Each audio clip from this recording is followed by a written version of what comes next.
નમસ્કાર દર્શક મિત્રો, ન્યૂઝરૂમ લાઈવ સાથે હું જીગર દેવાણી આપનું સ્વાગત કરું છું। એક મહત્વપૂર્ણ સમાચાર જમ્મુ કાશ્મીરથી આવી રહ્યા છે।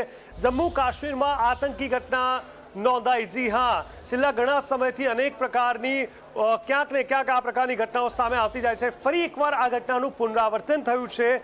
જમ્મુ કાશ્મીરમાં આતંકી હુમલો થયો, આતંકીઓના બીએસએફના કાફલા પર હુમલો થયો, સુરક્ષા દળનું સર્ચ ઓપરેશન શરૂ થયું છે, સીઆરપીએફ જવાન ઘાયલ થયો છે। જાનહાનિની જો કે કોઈ જ ઘટના સામે આવી નથી। જમ્મુ કાશ્મીરમાંથી સૌથી મોટા અહેવાલ સામે આવ્યા, જેમાં જમ્મુ કાશ્મીરમાંથી ફરીથી આતંકીઓએ સુરક્ષાકર્મીને પોતાના નિશાન બનાવ્યા છે। આતંકીઓએ ગુરુવારે બીએસએફના કાફલા પર હુમલો કર્યો, ત્યાર પછી સુરક્ષા દળો અને આતંકીઓ વચ્ચે અથડામણ શરૂ થઈ છે। સૂત્રો પાસેથી મળતી માહિતી મુજબ 3 આતંકીઓની શોધખોળ ચાલી રહી છે। મળતી માહિતી મુજબ બીએસએફના કાફલા પર આ હુમલો દક્ષિણ કાશ્મીરના કુલગામ જિલ્લામાં માલપુરા કાંજીગુડની પાસે શ્રીનગર જમ્મુ હાઈવે પર થયો છે।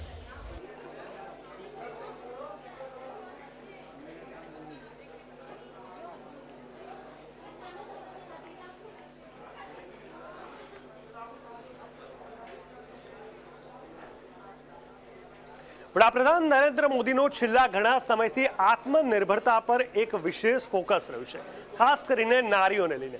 તેમનું માન સન્માન જણાય, પોતાના પગભર થાય એ રીતે આત્મનિર્ભરતા માટે તેઓ તમામ પગલાં લઈ રહ્યા છે અને નારી શક્તિ કાર્યક્રમમાં તેઓએ વિડીયો કોન્ફરન્સ દ્વારા ભાગ લીધો હતો। આ દરમિયાન તેમણે મહિલા ઉદ્યોગ સાહસિકો માટે 1625 કરોડની રકમ જાહેર કરી હતી।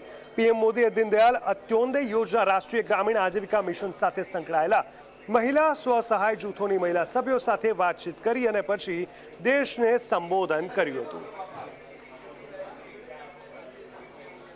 अगले वर्षों में आत्मनिर्भर भारत को हमारी आत्मनिर्भर नारी शक्ति एक नई ऊर्जा देने वाली है। आप सबसे बात कर करके आज मुझे भी प्रेरणा मिली है।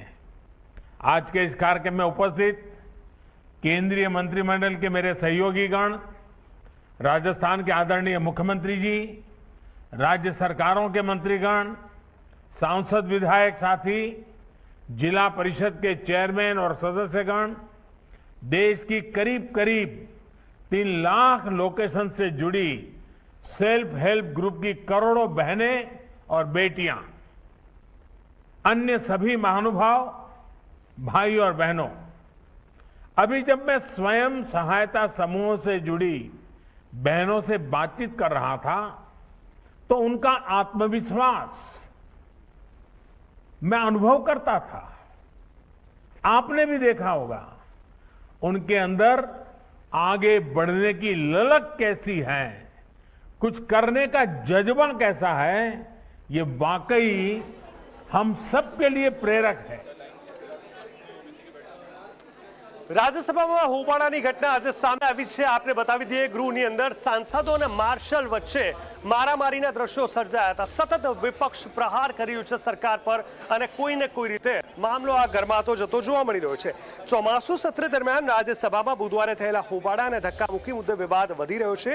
કોંગ્રેસ નેતા રાહુલ ગાંધી સહિત 15 વિપક્ષોએ આ ઘટનાને લોકતંત્રની હત્યા ગણાવી છે, જ્યારે કેન્દ્ર સરકાર આ મુદ્દે ડિફેન્શિયલ થઈ ગઈ છે। હવે આ ઘટનાનો વિડીયો સામે આવ્યો છે, જે વિપક્ષ સતત વિશેષ રીતે સરકાર પર હુમલો કરી રહી છે અને આ મુદ્દે ગુરુવારે બપોરે કેન્દ્રીય મંત્રીઓએ પ્રેસ કોન્ફરન્સ પણ કરી। આ દરમિયાન અનુરાગ ઠાકુરે કહ્યું કે કામમાં રોડા નાખવાનું કામ વિપક્ષે કર્યું છે અને તેથી જ છેલ્લા કેટલાક સમયથી દેશથી તેમને માફી માંગવી જોઈએ તેવું પણ કહી રહ્યા છે। વિપક્ષે મગરના આંસુ વહાવવાની કોઈ જરૂર નથી એવી પણ વાત સામે આવી રહી છે। ટૂંકમાં કહી શકાય કે વિપક્ષ એક બાજુ પ્રહાર કરી રહી છે અને પરિણામે આ મામલો વધુ ગરમાયો અને ગૃહમાં સાંસદો અને માર્શલો વચ્ચે ધક્કામુક્કી થઈ હતી।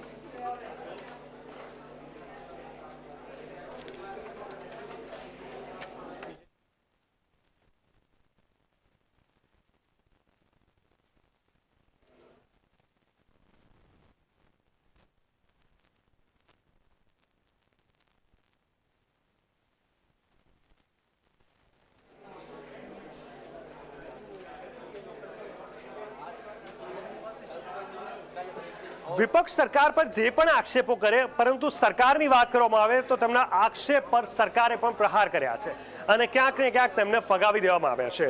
રાજ્યસભામાં હંગામાને લઈને વિપક્ષી દળોના સાંસદોએ સાંસદ વિજય ચોક સુધી માર્ચ કર્યો હતો. માર્ચમાં વિપક્ષી નેતાઓએ સરકાર પર તાનાશાહી અને લોકશાહીની હત્યાનો આરોપ લગાવ્યો હતો. ભાજપે હવે વિપક્ષના આ આરોપો પર પલટવાર કર્યો. ભાજપે કહ્યું છે કે વિપક્ષે સતત હંગામો કરીને સંસદને રસ્તો બનાવી દીધો છે.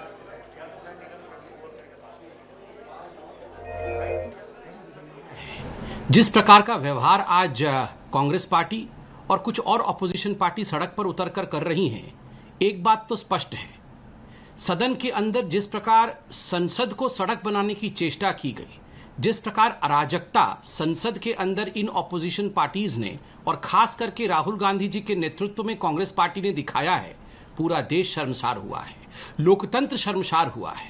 केवल आदरणीय वेंकैया नायडू जी नहीं रोए हैं, मैं तो कहूंगा लोकतंत्र का हनन हुआ है और लोकतंत्र रोई है. बड़ा दुखद है, पहली बार संसद के इतिहास में इस प्रकार हुआ है कि लॉबी में गेट तोड़ दिया गया हो, कांच की एक गेट तोड़ दी गई जिससे कि एक सुरक्षा कर्मी भी हताहत हुई है, वह भी आज अस्पताल में है. मार्शल्स के साथ जिस प्रकार का दुर्व्यवहार किया गया है वह भी कल हमने देखा है. सदन में चर्चा करनी होती है, सदन को इस प्रकार से धो डालना, सदन में चर्चा न करना, ये पराकाष्ठा होती है अराजकता का, और इसी पराकाष्ठा को कांग्रेस पार्टी के नेतृत्व ने प्रदर्शित किया. સાંસદોએ સંસદથી વિજય ચોક સુધી માર્ચ કર્યું, જેમાં રાહુલ ગાંધી પણ જોડાયા. જી હા, જે વિરોધ અને જે સતત પ્રહારો સરકાર પર થઈ રહ્યા છે તેને જ લઈને હવે રાહુલ ગાંધી પણ આગળ આવ્યા છે. હાલની જો વાત કરવામાં આવે તો રાજ્યસભામાં હંગામાને લઈને વિપક્ષી દળોના સાંસદોએ સંસદથી વિજય ચોક સુધી માર્ચ કર્યું. માર્ચમાં વિપક્ષી નેતાઓએ સરકાર પર તાનાશાહી અને લોકશાહીની હત્યાનો આરોપ લગાવ્યો હતો. ભાજપે હવે વિપક્ષના આરોપો પર પલટવાર કર્યો અને ભાજપે કહ્યું છે કે વિપક્ષે સતત હંગામો કરીને સંસદને રસ્તો બનાવી દીધો છે.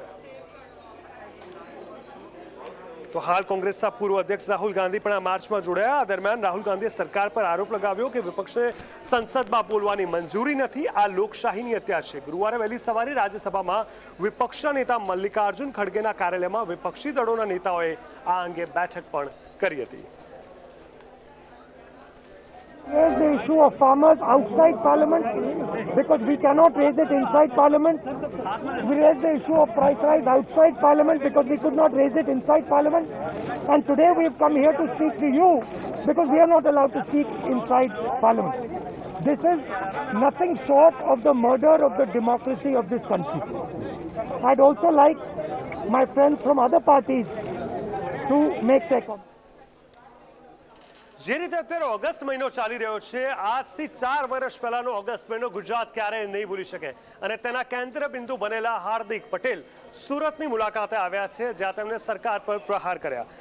કોંગ્રેસ કાર્યકારી પ્રદેશ પ્રમુખ હાર્દિક પટેલ સુરત શહેરની મુલાકાત લીધી હતી. આ મુલાકાત દરમિયાન તેમણે રાજ્ય સરકાર અને સુરત મનપા પર શાબ્દિક પ્રહાર કર્યા હતા. હાર્દિકે કહ્યું કે ભાજપ સુરતની બોડી જનતાને ગેરમાર્ગે દોરી રહી છે અને આવનારા સમયમાં કોંગ્રેસ પાર્ટી સુરતની જનતાની વચ્ચે જશે. આ ઉપરાંત હાર્દિક પટેલે ઓબીસી બિલનું સ્વાગત પણ કર્યું હતું. એટલે ક્યાંક કહી શકાય કે 4 વર્ષ જેટલો સમય વીતી ચૂક્યો છે, પરંતુ છતાં પણ હાર્દિક પટેલ હજુ કોઈને કોઈ રીતે ઓબીસીને લઈને તેનામાં જે પણ પ્રકારના વર્ગીકરણ થઈ રહ્યા છે, સરકાર જે કોઈ પણ સ્ટેપ્સ લઈ રહી છે તેને લઈને સંતુષ્ટ નથી અને પરિણામે હજુ પણ તેઓ વિરોધ કરી રહ્યા છે. દિવસની આ મુલાકાતમાં સુરતના તમામ વર્ગના આગેવાનો, તમામ સોસાયટીના ચેરમેનો, અલગ અલગ સંગઠન સાથે જોડાયેલા નેતાઓને મળીને એવો પ્રયાસ કરીશું કે મહાન સુરતની આ ભોળી જનતાના હિત માટે કાંઈક કરી શકાય. અને આપણે બધા જાણીએ છીએ કે સુરતના જે પ્રશ્નો છે, આટલા વર્ષોથી કોર્પોરેશન ભાજપનું છે, રાજ્યની અંદર સરકાર ભાજપની છે, છતાં પણ સુરતને જે તકલીફ થઈ રહી છે એ તકલીફમાંથી મુક્તિ માટે, એમની સમસ્યાના સમાધાન માટે અમે લોકોને મળીને આવનારા દિવસમાં નવી તૈયારી સાથે લોકોની વચ્ચે જઈશું. ઓબીસી સંશોધન બિલનો અમે હાર્દિક સ્વાગત કરીએ છીએ અને હું રાજ્ય સરકારને વિનંતી કરું છું કે તમામ સમાજનો આર્થિક અને સામાજિક ધોરણે હવે સર્વે કરવામાં આવે, જેથી ખબર પડે કે કયો સમાજ ગરીબ છે ને કયા સમાજના વિકાસ માટે સરકારે તત્પર રહેવું જોઈએ. વેક્સિનને લઈને એક મહત્વપૂર્ણ સમાચાર આવી રહ્યા છે। જી હા, WHO કોવેક્સિનને મંજૂરી આપી શકે છે। હાલની જો વાત કરવામાં આવે તો છેલ્લા કેટલાક સમયથી લઈને કઈ વેક્સિન લેવી કઈ ન લેવી તેને લઈને એક અસમંજસતા ઘણા લોકોમાં હોય છે। આ તમામની વચ્ચે WHO કોવેક્સિનને મંજૂરી આપી શકે છે। ટૂંક સમયમાં મંજૂરી આપશે। સ્વાસ્થ્ય મંત્રી માંડવિયાએ બેઠક કરી સૌમ્યા સ્વામીનાથન સાથે આ મહત્વપૂર્ણ બેઠક કરવામાં આવી છે।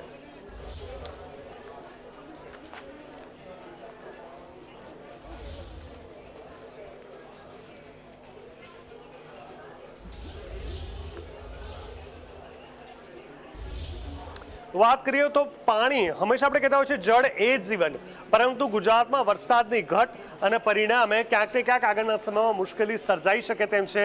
જી હા, વાત કરી રહ્યા છે અમે મહેસાણા જિલ્લા સહિત ઉત્તર ગુજરાતની જીવાદોરીમાં હાલ વરસાદ ખેંચાતા ધરોઈ ડેમમાં પાણી ઓછું થઈ રહ્યું છે। વાસ્તવમાં બાષ્પીભવન થવાને પગલે લાખો ગેલન પાણી ઉડી જાય છે। હાલ ધરોઈ ડેમમાંથી રોજનું 18.40 કરોડ લીટર પાણી બાષ્પીભવન થઈ જાય છે।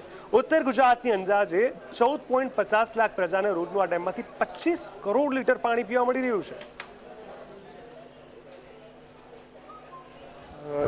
આપણે બાષ્પીભવન કેવું છે કે ડેમના લેવલ આધારિત હોય છે। જેટલો ડેમનું લેવલ વધુ અને એટલો વિસ્તાર વધુ એમ બાષ્પીભવનની માત્રા વધુ હોય, પણ આશરે 6.5 MCFT આપણે બાષ્પીભવન અન્ય રાઇટ એન્ડ રાઇટ્સ માટે આપણે જે છોડીએ છીએ અને બીજું પાછળ ડૂબ વિસ્તારથી પાણી લેવામાં આવશે, એમ ટોટલ ગણીએ તો 6.5 MCFT જે પ્રમાણે લીટરમાં ગણીએ તો 18 કરોડ લીટર પાણી આની અંદર આપણે વપરાશ થતો હોય છે બાષ્પીભવન, રાઇટ એન્ડ રાઇટ્સ અને બીજા લોસીસની અંદર। સામે પીવાનું ડેઇલી વપરાશ આપણે જોઈએ છીએ એવરેજ તો આશરે 8.5 MCFT જે પ્રમાણે 25 કરોડ લીટર પાણી દૈનિક વપરાશ થાય છે। અટકાવી શકવાના જે આપણે ગણીએ કે એનું અટકાવી શકવાના અત્યાર સુધી કોઈ ઉપાય લીધા નથી।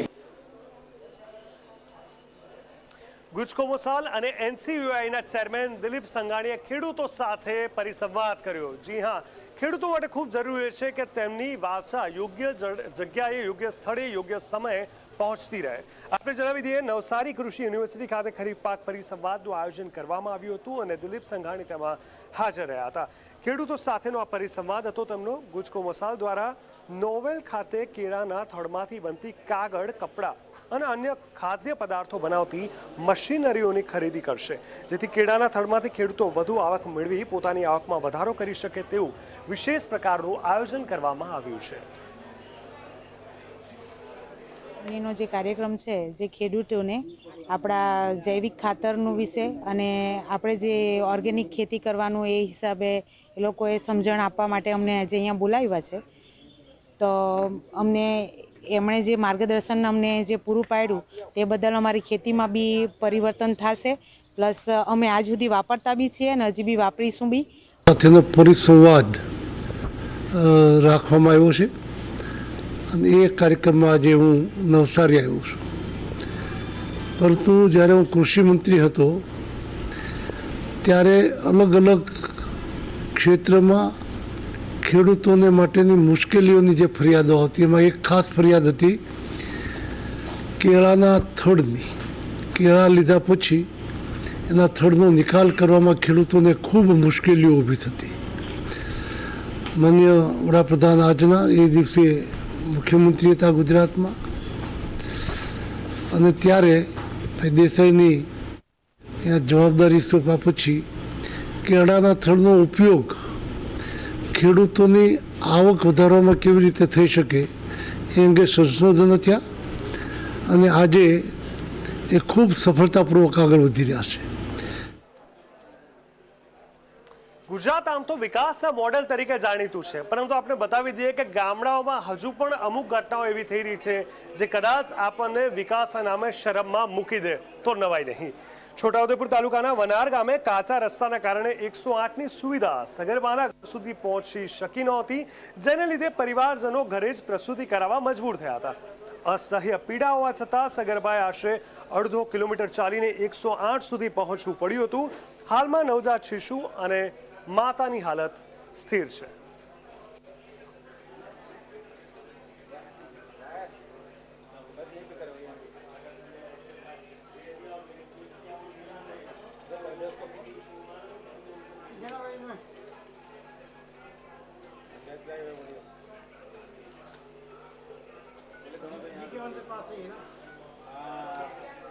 સાબરકાંઠાના ઈડરગઢમાં ખનન અટકાવવા માટે તમામ દુકાનો બંધ કરવામાં આવી હતી। જી હા, આપણે બતાવી દઈએ કે આ દુકાનોએ સ્વેચ્છાએ પોતાનો બંધ પાડ્યો હતો।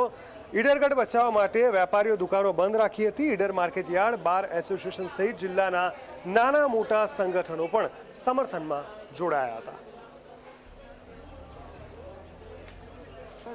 એ એક ભારતીય સંસ્કૃતિનું એવું અંગ છે, એની ઉત્પત્તિ હિમાલય કરતાં 6500 વર્ષ પૂર્વે 6500 કરોડ વર્ષ પૂર્વેની છે। એ અનેક કુદરતી આફત હોવા છતાં પણ અડીખમ ઊભો છે।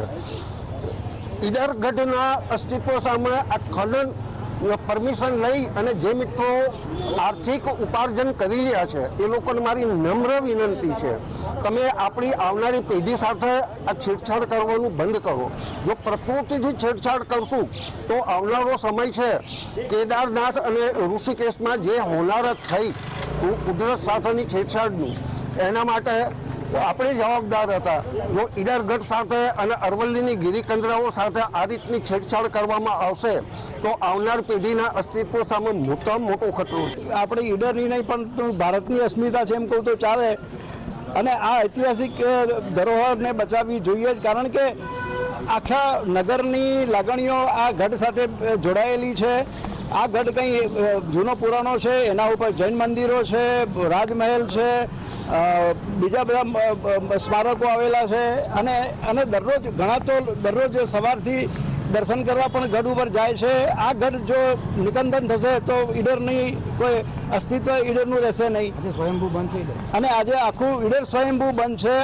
એક દુકાન બંધ છે, માર્કેટ યાર્ડ બંધ છે, અમારું વકીલ મંડળ અમારી કોર્ટની કાર્યવાહીથી અળગા રહેલા છે, કેમિસ્ટ એસોસિએશન, કરિયાણા મર્ચન્ટ્સ અને કાપડ મર્ચન્ટ્સ બધાએ પણ આ બંદરે સંપૂર્ણ ટેકો આપ્યો। ગઢ બચાવવા માટે છેલ્લા કેટલાય સમયથી ખનન માફિયાઓ દ્વારા ખનન થઈ રહ્યું હતું। ભૂતકાળમાં પણ ઈડર ગઢ બચાવ સમિતિ અને કોંગ્રેસ પાર્ટી અને તમામ સામાજિક સંસ્થાઓ, રાજકીય આગેવાનો સહિત લોકોએ પ્રયત્નો કરેલા, પરંતુ ફરીથી ખનન માફિયાઓએ પોતે ખનનની પ્રવૃત્તિ ચાલુ કરતો પાછળ ઈડર ગઢના પાછળનો ભાગ સંપૂર્ણ કોતરાઈ ગયો છે। ઈડરના ગઢનું અસ્તિત્વ જોખમમાં મુકાયું છે। ત્યારે આજે ઈડરીઓ ગઢ બચાવ સમિતિ દ્વારા જે બંધનું એલાન આપવામાં આવ્યું છે એને કોંગ્રેસ પાર્ટી સંપૂર્ણ સમર્થન આપે છે। આણંદની વાત કરીએ તો આણંદમાં રોડ કમિટીના ચેરમેન ફરી એકવાર વિવાદમાં આવી ગયા છે। જી હા, તેઓએ વગર મંજૂરીએ રોડ રસ્તો બનાવી દીધો। આણંદ નગરપાલિકાના રોડ કમિટીના ચેરમેન ફરી એકવાર જે રીતે વિવાદમાં આવ્યા છે, રોડ કમિટીના ચેરમેન કેતન બારોટે વિદ્યા ડેરી રોડથી વેંકુટ પાર્ક સુધી કલેક્ટર કે સિંચાઈ વિભાગની મંજૂરી વિના જ ડેડ કેનાલ પર રાતોરાત રસ્તો બનાવી દેતા વિવાદનો મધપૂડો છંછેડાયો છે। ચોક્કસથી વાત કરવામાં આવે તો આણંદ નગરપાલિકાના વોર્ડ નંબર 13ના કાઉન્સિલર કેતનભાઈ બારોટ એ હરહંમેશ વાદ વિવાદમાં આવતા રહ્યા છે અને સસ્તી પ્રસિદ્ધિ કરતા રહ્યા છે। આપ જાણો છો તેમ રીતે કે ગત મહિને તેઓ દ્વારા દાંડી હેરિટેજ માર્ગ ઉપર પણ દબાણ કરવામાં આવ્યું હતું અને આ વખત ફરીથી એમને કેનાલો પૂરી દેવામાં આવી અને એની ઉપર રોડ બનાવી દીધો છે। લગભગ 200 મીટર જેટલો કેનાલ પુરાણ કરી અને એની ઉપર રોડ બનાવી દીધો છે। મને એ નથી ખબર પડતી કે હજુ સુધી એ કેનાલને ડેટ જાહેર કરી નથી કલેક્ટર શ્રી દ્વારા, તો તેઓએ કયા સત્તાનો દુરુપયોગ કરી અને આની ઉપર રોડ બનાવ્યો।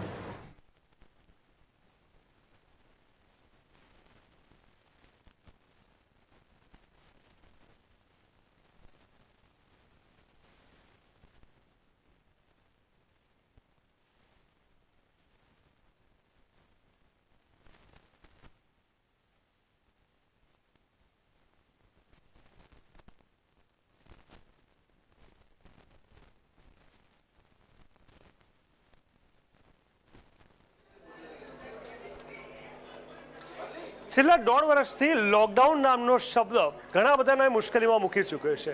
જો કે કોરોનાના કેસ ઓછા થતાં શનિ રવિ પૂરતું માત્ર લોકડાઉન ઘણી જગ્યાએ રાખવામાં આવ્યું હોય છે, ત્યારે ઉત્તર પ્રદેશના કાનપુરમાં વહીવટી તંત્ર તરફથી વીકેન્ડ લોકડાઉન હટાવવાના આદેશ આવી ગયા। વીકેન્ડ લોકડાઉનમાં હવેથી રવિવારના દિવસે લોકડાઉન રહેશે। શનિવારે લોકડાઉન લગાવવામાં આવશે નહીં, પણ લોકડાઉન હટાવવાની સાથે જ લોકો બેદરકાર બન્યા છે। જુઓ અમારા સંવાદદાતાનો આ અહેવાલ। हटाने के आदेश आ गए हैं। आपको बताना चाहूँगा जिस प्रकार से अभी तक शनिवार और संडे को वीकली लॉकडाउन रहता था, अब सरकार की तरफ से आदेश आया है कि सिर्फ रविवार को ही लॉकडाउन रहेगा। शनिवार का जो लॉकडाउन था वो ख़त्म कर दिया गया है। इस वक्त हम लोग गोविंद नगर स्थित एक सब्जी मंडी पर हैं। आपको यहाँ का नज़ारा दिखाना चाहेंगे। लॉकडाउन तो हटा दिया गया है, लेकिन चूँकि जिस प्रकार से बताया जा रहा है कि जो कोरोना काल की तीसरी लहर होगी वो अधिक खतरनाक होगी, उसको देखते हुए एहतियात बरतना बहुत ज़रूरी है। इस वक्त हम लोग दिखाना चाहेंगे, सब्जी मंडी में उपस्थित हैं। यहाँ का जो नज़ारा है आप देख सकते हैं कि किस प्रकार से भीड़ सब्जी मंडी में नज़र आ रही है। अधिकांश लोगों के चेहरे पे नज़र डालें तो मास्क बहुत कम लोगों के चेहरे पे दिखाई पड़ रहा है। सब लापरवाह हो रहे हैं। कहीं ना कहीं जो कानपुर में आंकड़े थे वो कम हो गए हैं कोरोना के, लेकिन जिस प्रकार से अभी अनुमान लगाया जा रहा है कोरोना की जो तीसरी लहर है वो 15 तारीख के बाद दोबारा तीसरी बार ये लहर जो है वो लोगों के लिए हानिकारक साबित हो सकती है। उसको देखते हुए एहतियात ज़रूरी है। इस समय हम लोग सब्जी मंडी में उपस्थित हैं। सब्जी मंडी का जो नज़ारा है वो आप देख सकते हैं। जिस प्रकार से कहा जाता था 2 गज की दूरी, मास्क है ज़रूरी, वो कहीं नज़र नहीं आ रही है। इसके साथ साथ जो चेहरे आप देखेंगे, अमूमन लोगों के चेहरे पे मास्क नहीं है, तो ये कहीं ना कहीं एक बड़ी लापरवाही है लोगों के लिए। हमारे साथ कुछ लोग उपस्थित भी हैं, इनसे बात भी करेंगे कि आखिर क्या कारण है। क्या नाम है सर आपका? पुष्पेंद्र तिवारी। पुष्पेंद्र जी, आपने मास्क नहीं लगाया, क्या कारण है? अभी लगाया तो अभी हटाया है। अब मंडियों में देख रहे हैं जिस प्रकार से सरकार ने शनिवार का लॉकडाउन हटा दिया है, लेकिन अभी तीसरी लहर आनी बाकी है, तो क्या डर नहीं लग रहा आप लोग? नहीं, मास्क सब लोग लगाएंगे, लगाते हैं, सब लोग लगाएंगे। तो जिस प्रकार से आपने देखा कि लोग मास्क नहीं लगाए हैं और लगातार ये बातें कर रहे हैं कि लगाया था अभी हटा दिया है, और इस प्रकार के कई एक्सक्यूज़ दे रहे हैं, लेकिन कहीं ना कहीं जो ये आने वाला जो समय है, जो तीसरी लहर है, वो लोगों के लिए कितना खतरनाक साबित हो सकती है इसका अभी अंदाजा नहीं है। कैमरा पर्सन रवि के साथ शिवराज साहू, इंडिया न्यूज़, कानपुर। તો કોરોના કેસમાં ઘટાડો થતા લખનૌમાં પણ વીકેન્ડ લોકડાઉનનો નિર્ણય બદલવામાં આવ્યો છે। જી હા, આપણે બતાવી દઈએ, પહેલા સોમથી શુક્ર લોકડાઉન હતું અને લોકડાઉન હતું, શનિ રવિ પૂરતું હતું। જો કે હવે શનિવારે તેનો નિર્ણય બદલી નાખવામાં આવ્યો છે અને ક્યાંક હવેથી સોમવારથી શનિવાર સુધી દુકાનો બજારો ખુલ્લા રહેશે અને રવિવારે માત્ર બંધ રાખવામાં આવશે। શનિ રવિમાંથી માત્ર રવિવારે બંધ રાખવામાં આવશે। જુઓ અમારા સંવાદદાતાનો અહેવાલ। कोरोना के घटते हुए मामले को देखते हुए सरकार ने साप्ताहिक बंदी में छूट दी है। आपको बता दें कि अब सोमवार से लेकर के शनिवार तक दुकानें खुली रहेंगी और वहीं रविवार को साप्ताहिक बंदी की जाएगी। ऐसे में क्या हम खुद इतना सतर्क हैं कोरोना को लेकर के, ये जानने के लिए हम राजधानी लखनऊ के मोहनलालगंज सब्जी मंडी में हैं और यहाँ के जो हालात हैं आप देख सकते हैं कि किस तरह से लोग बेखबर हैं कोरोना के खौफ को देखते हुए। यहाँ देख रहे हैं बैठे हुए हैं दादाजी, जिनकी उम्र लगभग 50 से 60 के बीच में होगी। उनसे पूछते हैं, दादा क्या नाम है आपका? कृष्णचंद। कृष्णचंद, ये बताइए क्या कोरोना का खौफ है कुछ आपके अंदर? खौफ तो है ही है, थोड़ा बहुत तो है ही। आप मास्क वगैरह नहीं पालन कर रहे हैं इसका? दुकान लगा है, हल्दी मिर्चा है, अभी लग जाएगा। मास्क खराब है, धोएंगे तब लगा लेंगे। और बीमार पड़ेंगे तब? धो लेंगे, हाथ हाथ धोएंगे तब लगा लेंगे। अगर बीमार पड़ेंगे तब क्या करेंगे आप फिर? जब जो कुछ भगवान करेगा वही होगा। है अभी मान रहे चीज भाई, लापरवाही तो है, मान ही है रहे ना। हैं। बिल्कुल, ये देखिए जिम्मेदार आदमियों का ये हाल है कि लोग जो अगर हम कोरोना प्रोटोकॉल की बात करें तो वो नहीं पालन कर रहे हैं उसका। हालांकि जो सरकार ने राहत देने का ज़रूर काम किया है। अब सोमवार से शनिवार तक दुकानें खुली रहेंगी, लेकिन ऐसे में तमाम लापरवाह लोग हैं। एक और भैया बैठे हुए, उनसे बात करते हैं। भैया मास्क नहीं लगाया आपने? मास्क अभी गिर गया, वो लास्ट टूट गई थी तो यहीं गिर गया।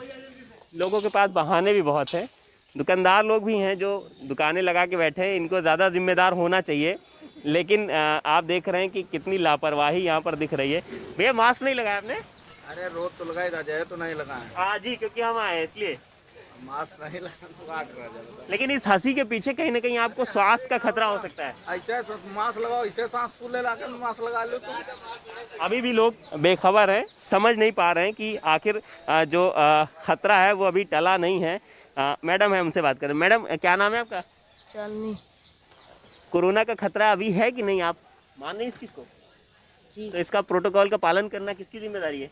मेरी जिम्मेदारी है। आपने तो नहीं इसका पालन किया। अब सौदा लगा रहे तो कैसे करें? लोग ये ज़रूर जान रहे हैं कि हमारी जिम्मेदारी है कि हम मास्क और सोशल डिस्टेंसिंग का पालन करें, जो भी कोरोना प्रोटोकॉल है उसका पालन करें, लेकिन मान कोई नहीं रहा। हकीकत आपके सामने है, यहाँ देख रहे तमाम लोग हैं, अधिकतर लोग हैं। हालांकि कुछ लोग ऐसे भी जो मास्क लगाए हुए हैं, अपनी जिम्मेदारी का निर्वहन कर रहे हैं। उनसे ही बात करते हैं। भैया क्या नाम है आपका? सरवन।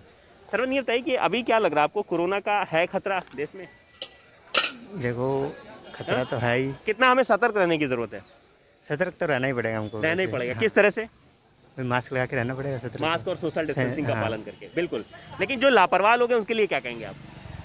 लापरवाह लोगों को लेकिन हम तो बोल ही सकते हैं, बाकी वो तो उनकी खुद की जिम्मेदारी है। हाँ बिल्कुल, खुद की लोगों का कहना है कि खुद की जिम्मेदारी है ये, और इंडिया न्यूज़ भी आपसे यही अपील करता है कि आप लोगों की जिम्मेदारी है कि आप खुद को भी सुरक्षित रखें और देश को भी सुरक्षित रखें, क्योंकि जो जिस तरह से कोरोना की तीसरी लहर का एक अंदेशा जताया जा रहा है, ऐसे में खास तौर पर हम लोगों को सतर्क रहने की ज़रूरत है और लगातार कोरोना प्रोटोकॉल का पालन करना भी अनिवार्य है। लखनऊ से इंडिया न्यूज़ के लिए जय शुक्ला। તો ન્યૂઝરૂમ લાઈવ વિથ જીગરમાં બસ અત્યારે આટલું જ। દેશ દુનિયાના તમામ મહત્વપૂર્ણ સમાચાર માટે આપ જોતા રહો ઇન્ડિયા ન્યૂઝ ગુજરાત। નમસ્કાર।